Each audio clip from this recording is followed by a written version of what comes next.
गोंदिया येथील भूमी अभिलेख कार्यालयातील कर्मचाऱ्यांनी आपल्या न्याय हक्क आणि तांत्रिक वेतन श्रेणी आणि इतर प्रलंबित मागण्यासंबंधाने कर्मचारी वर्गात असंतोष निर्माण झालेला असल्यामुळे शासकीय इमारत परिसरात बेमुदत कामबंद आंदोलनाला सुरुवात झालेली आहे। हे बेमुदत कामबंद आंदोलन संपूर्ण राज्यात सुरू असून गोंदिया जिल्ह्यात देखील हे आंदोलन सुरू आहे।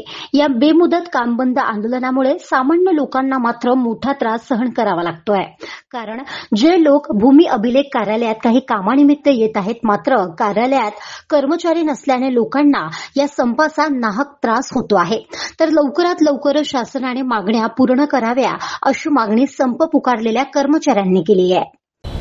सर, आम्ही भूमी अभिलेख सर्व विभागाचे कर्मचारी आहोत आणि विशेष म्हणजे ह्या ज्या काही प्रमुख मागण्या ज्या होत्या, ज्यामध्ये तांत्रिक वेतन श्रेणी आणि सुधारित आकृती बंद मंजूर करण्यात यावा आणि सेवाविषयक नियमावलीच्या अनुषंगाने काही अजून विशेष काही मागण्या होत्या, तर त्या आम्ही शासनाच्या दरबारी मांडलेल्या होत्या। बऱ्याचदा अर्ज विनंत्या केल्या, परंतु त्या मागण्या काही मान्य झालेल्या नाही आहेत। आणि विशेष महत्त्वाची बाब म्हणजे कसं आहे, आता महाराष्ट्र शासनाच्या महसूल विभागाला म्हणजे द्वितीय क्रमांकाचं पारितोषिक हे भूमी अभिलेख खात्याला मिळालेलं आहे।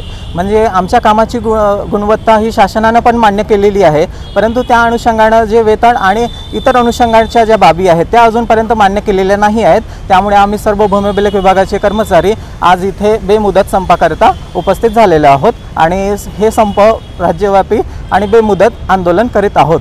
गाव माझा न्यूज करिता राधा किसन छुटे, गोंदिया।